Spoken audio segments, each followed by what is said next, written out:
I've been diving for over 10 years, and for almost as long as I can remember, the one name that kept coming up was Raja Ampat. It's one of the brightest jewels of Southeast Asia and has the most biodiverse waters in the planet, and I finally had the chance to come here.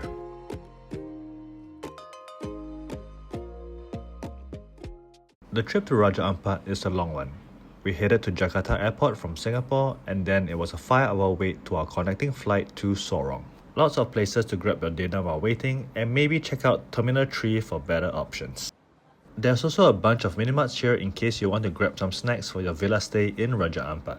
Waiting to board the plane to Sorong. It is 10:30 Indonesia time. We have about 2 more hours, so we're just gonna sit here and chill for the next 2 hours.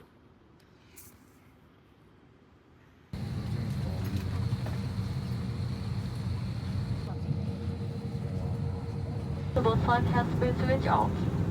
Your mobile phone may be used after you are in the terminal.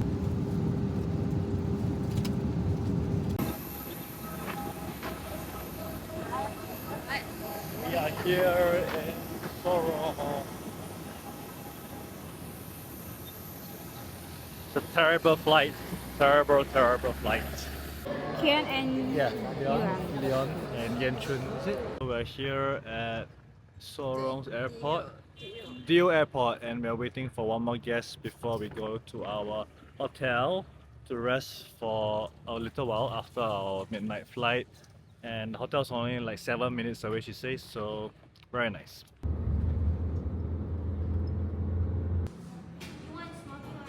Non-smoking. Oh, it's actually pretty decent. It's pretty decent.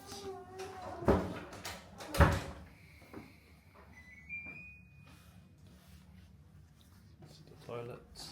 Oh dear. So we're at Fave Hotel right now, and it's just a little stop before our boat ride at 2 p.m. It's currently around 7:30, 8 o'clock. So we're gonna stay here, have breakfast, have lunch, and then we're going to take off to the boat at 2 p.m.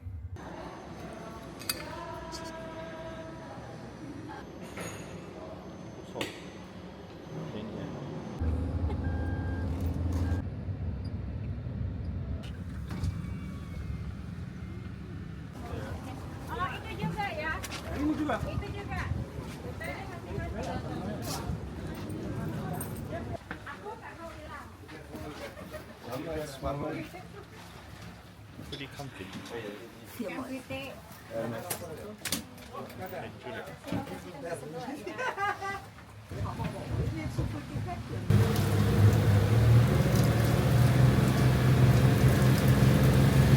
This was probably the hardest part of the trip, the 2.5-hour boat ride to the resort. And to make things worse, it was raining, so it made the whole trip super bumpy and cold. But we all know that the most beautiful places are the hardest to reach, so take a seasick pill, suck it up, and just get on with it.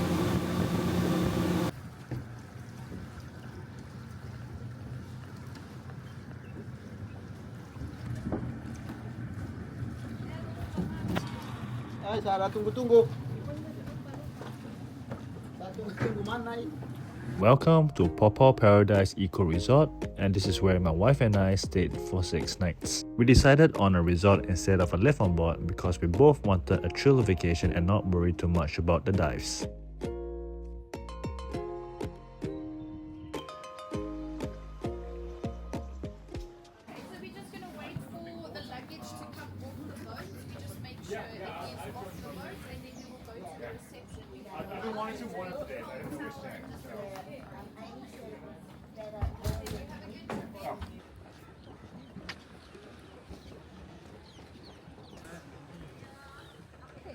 Get just to the entrance here, we're just going to take off our shoes and then walk inside to the... My other question is, does anybody have a drone?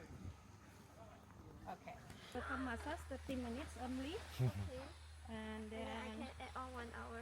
yeah, you can take all for Leon also for any available actually, but not the sweet one because we avoid something.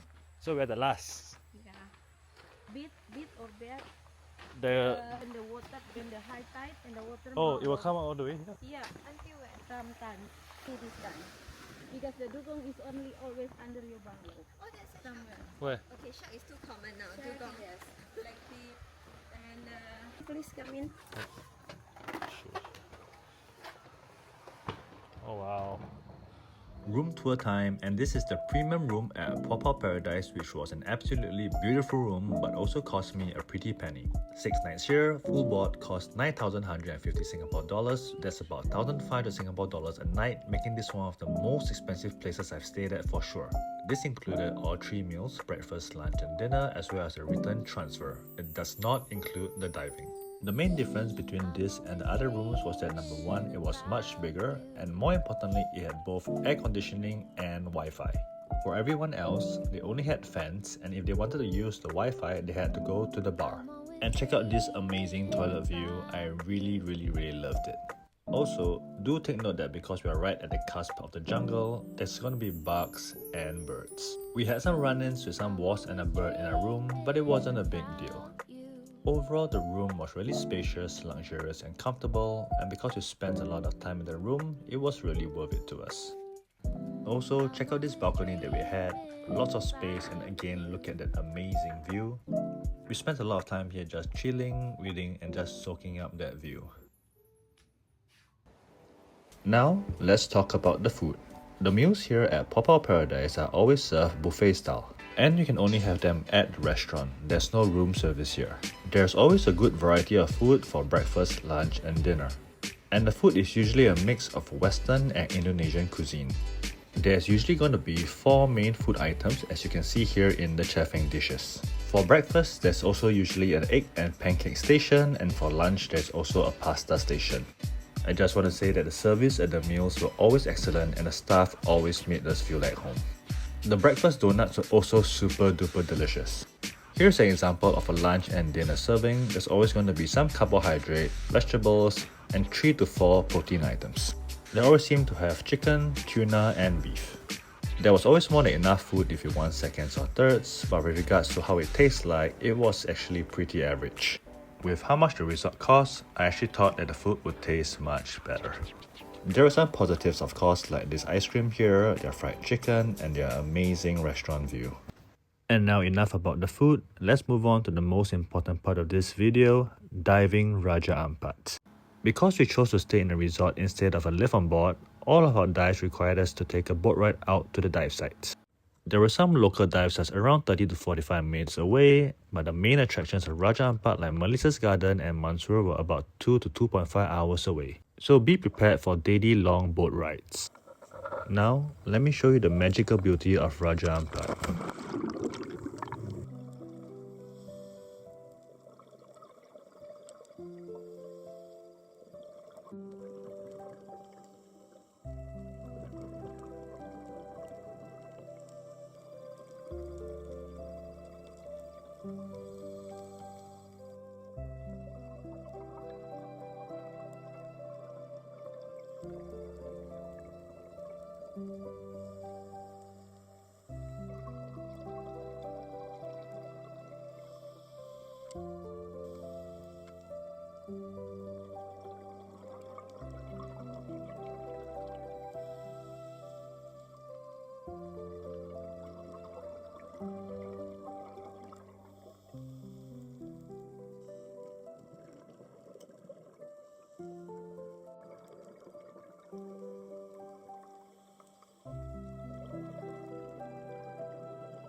But of course, the absolute highlight of the trip was getting to one of Raja Ampat's manta points and witnessing the mantas here.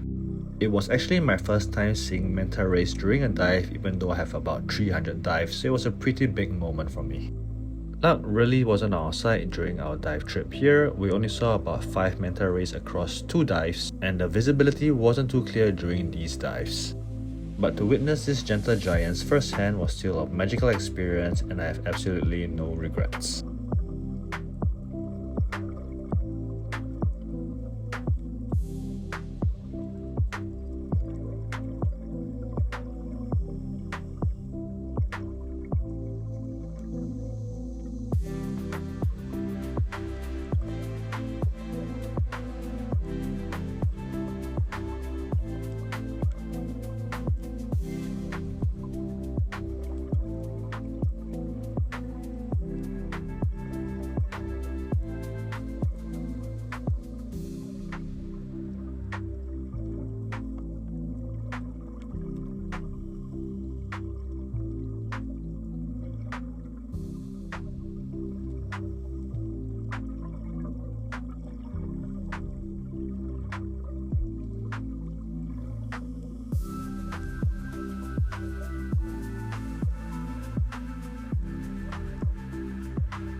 Diving is a bit tiring for old souls like us, so we only managed 2 dives a day.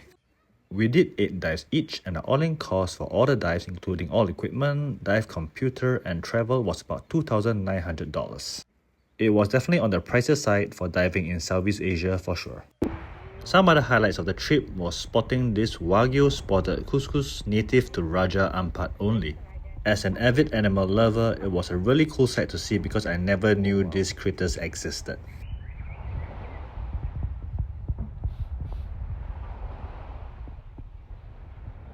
Oh, bye. Another cool thing that we did and paid extra for was to see the famous iconic Raja Ampat Geopark. These beautiful limestone islands look like floating fortresses sculpted by millions of years of ocean and rain. It was an absolutely breathtaking view on top.